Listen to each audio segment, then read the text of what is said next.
Thank you very much, Rabbi Warnick. Thank you all for coming. It was a pleasure to be with some of you last night, and more of you this morning. And really, what a wonderful service. I was thinking, I guess, because when you talk in a synagogue and a shul on Shabbat, you got to try to tie in whatever you're going to talk about with regards to current events to the parsha. And the parasha can always be manipulated into different ways to be able to tie into what's happening, or you can manipulate, I guess, current events to tie into what's happening in the parsha. But really, one thing that jumped out was lo tikach shochad, right? Don't take bribery, and we have a prime minister who's on trial for bribery, so I said, okay, right there, we could just talk about that.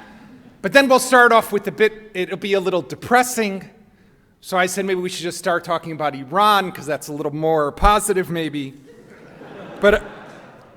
But I say all that kiddingly, because really I think when we look at the parasha, what we have is this idea of how important it is to have regulations and rules and laws for a society that's being created. After Yetziat Mitzrayim, when we leave Egypt and we take our first steps as a people, as the Jewish nation, so we get the Aseret HaDibrot, right? We get the 10 Commandments, but these are very vague, lofty principles and morals and values that don't really go into the details. And that's what this parsha comes to do for us, is to set us straight, to explain what the rules of engagement are going to be for all aspects of life.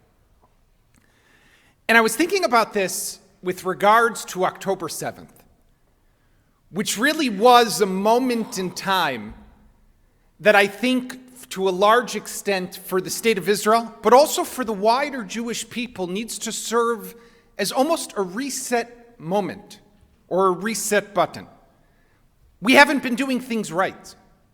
I think that's clear today, definitely in terms of security, the strategic blindness that we suffered from vis-a-vis the Gaza Strip and Hamas, knowing that there is a monstrous terrorist group that is growing on the other side of the border. And we felt, how does the saying go? Good fences or high fences make good neighbors. We thought that would work. And that blew up in the most vicious, barbaric way that's humanly possible on October 7th. But when we think about other aspects of how we are as a people and as a nation and as a state, I think that there too, we also have to press the reset button. We're doing that now with Gaza. The paradigm is hopefully shifting. I spoke a bit about last night. What does victory look like? How can this war potentially end? So I don't want to repeat myself too much for those who were here also yesterday. But I want to talk about 4 aspects and elements of this war that I think also have to change. The first is when we look inside Israel and civil society, there are 2 sectors or subsectors within Israel that we have huge opportunity today to transform, to change, and to steer in a positive direction. The first are the ultra-Orthodox, the Haredim, who make up 13% of Israeli society. Does it make sense that they should continue not to serve in the IDF? Does it make sense that only 50% of the men are working? By the way, 70+% of women participate in the workforce, which is like the national average. But the men do not. And out of the 50% of men who do work, only about a quarter have a job that is a full-time job. It's not sustainable. When we think about Haredim, and I have Haredi friends and family, nieces and nephews who do not serve in the IDF, while I have other nephews and a daughter who do serve in the IDF.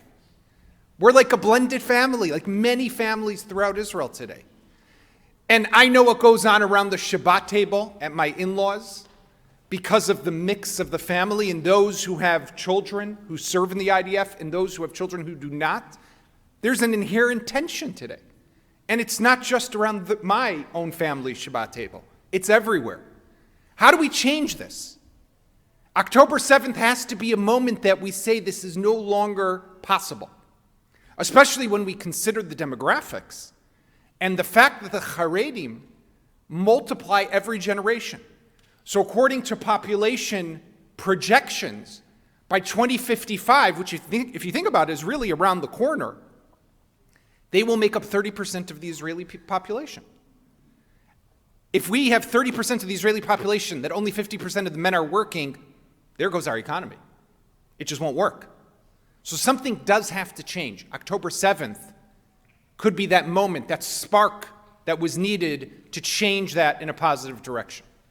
But I also think about the Israeli Arabs. 20% of Israel's citizens are Israeli Arabs. Muslims, Christians, Druze, Bedouin. It wasn't that long ago, just about 2.5 years ago, during one of the last Gaza operations known as Shomer Chomot, Guardian of the Walls.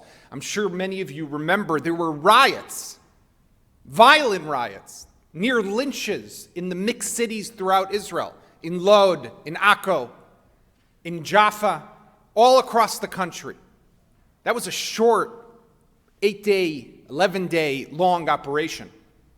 We've been fighting now in Gaza for 120, I think today is the 127th day. Have you seen any riots in the mixed cities? Thank God, no. So what does that mean? What does it mean that there was that leader of the Ram party, Mansour Abbas, who went into a coalition in the last government before the current one? There is an opportunity to better integrate people who are already citizens of the state of Israel. Why are we not taking advantage of this opportunity? Why are we not doing more to change and to propel Israeli society in a more positive direction? The third piece that I want to talk about has to do with Israel-diaspora relations. Rabbi Robin, she was here, there she is, mentioned to me that today is the 11th anniversary of when she, am I allowed to say? Of when she was arrested at the Kotel for praying on Rosh Chodesh Adar 11 years ago together with what's known as the Women of the Wall. To me, that's a stain on Israel as a country. The fact that still today there are Jews around the world who, yes, pray differently than the chief rabbinate, than the way that the Orthodox mainstream movement that controls matters of religion and state still in Israel. But when I think about it, how is it that we have Jews around the world who feel that they are not welcome and they don't have a place in our holiest of cities in Jerusalem, at the holiest site that we pray at the Kotel? How is it that we, the state of Israel, because of the mix, the toxic mix, I would add, of politics and religion, we are turning people away from religion as opposed to bringing them closer to religion? You know, if you look at statistics and numbers in Israel, what's the percentage of people who do a Brit Milah, right, circumcision for their sons? It's like 99%. What's the percentage of people who hold a Pesach Seder? Also, high 90s. Fast on Yom Kippur, high 90s.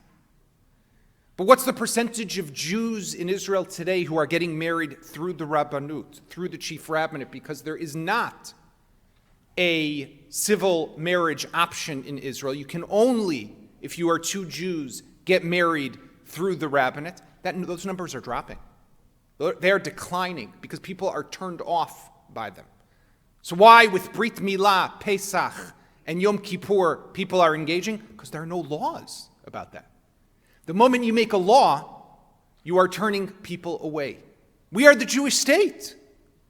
We should be open and more accepting of people who want to engage with the beautiful traditions and the religion that we have. But the opportunity that we're presented with now, after October 7th, I'm guessing that a lot of you in this room received phone calls from people saying, I don't know if you were coming to Israel, can you take a bulletproof vest with you, or a helmet, or to raise money for drones that people needed because the Miluimnikim, the reservists, didn't have enough? How much money, I'm sure that UJA, is that what it's called here in Toronto?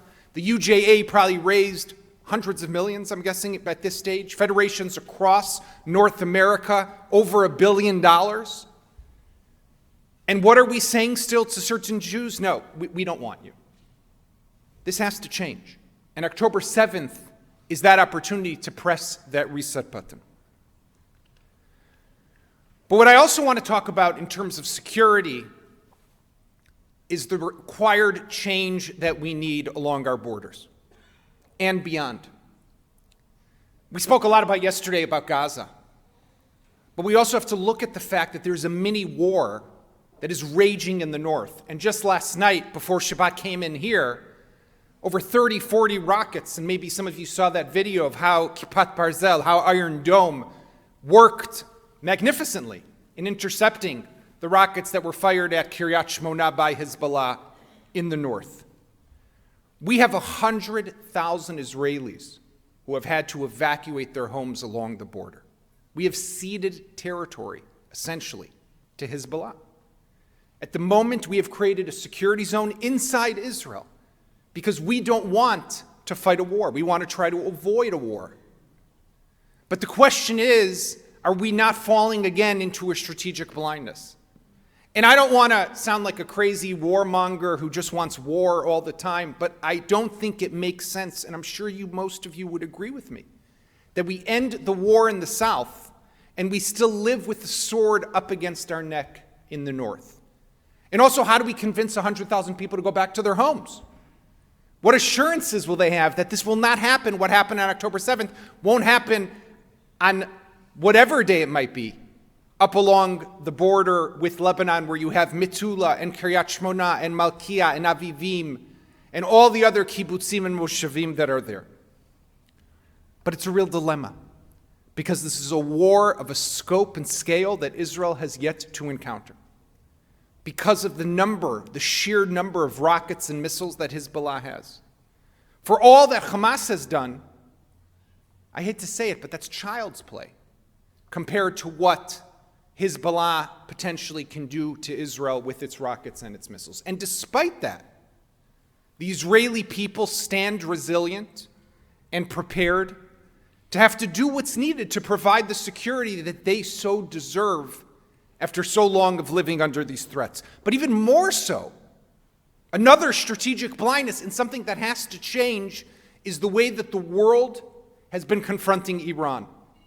Imagine for a moment that you are the Ayatollah Ali Khamenei, the supreme leader, or you are the president of Iran, Raisi. You're sitting right now in downtown Tehran, and you're rubbing your hands in glee because it's working.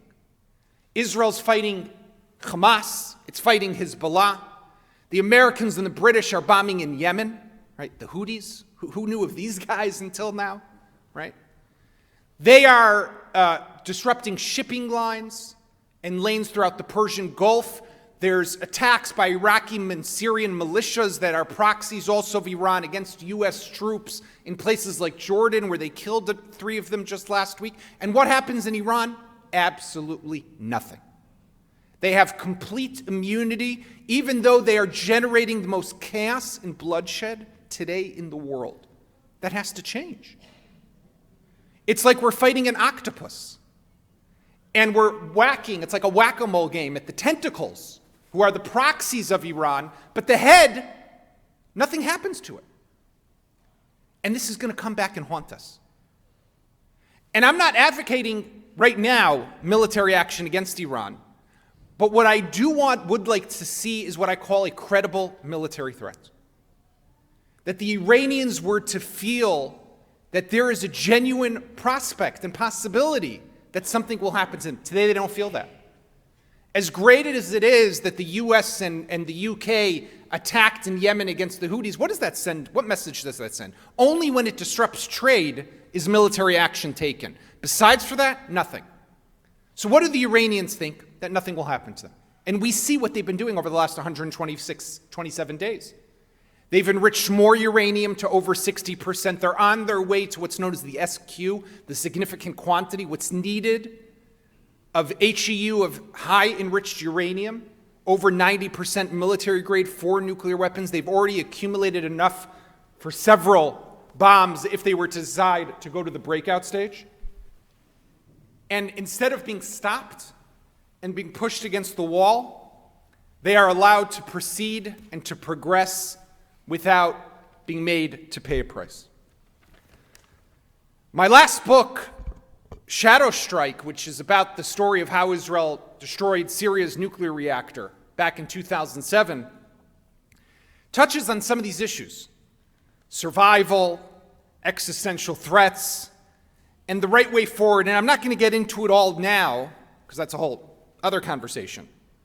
But it's a blueprint for how these decisions can be made, how they can be dealt with, and how threats can be identified. And I think that even the big lesson that I took away when I worked on that story, which really showed a lot of how the U.S. and Israel work together and have differences. If you recall, George W. Bush decided at the time not to attack. And our prime minister at the time, Ehud Olmert, told President Bush on a phone call, "This is unacceptable. I carry the burden of the survival of the Jewish people on my shoulders. And I have to do everything possible to ensure that we don't have a threat of an existential nature." But you saw that difference, the relationship still held together because of the close alliance and the respect that we had for one another. Do we still have that today with the current leadership in Israel? I'm not sure.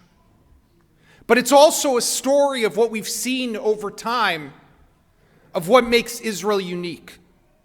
We're a complicated country, extremely complicated. We're difficult people, that's also true. But we're threatened like no one else. But we also take the role, which is the preservation of the Jewish people, extremely seriously.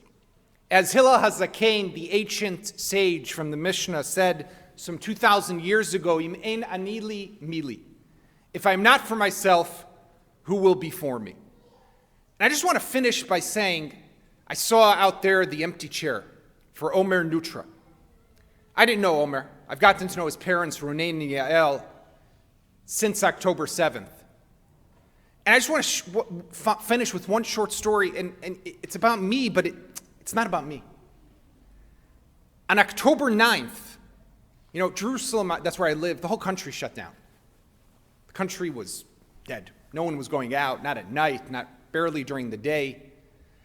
And my wife, Chaya, and I decided to go for a walk in the morning. And I get a phone call while we're walking from a friend who serves in a unit, Sayeret and Matkal.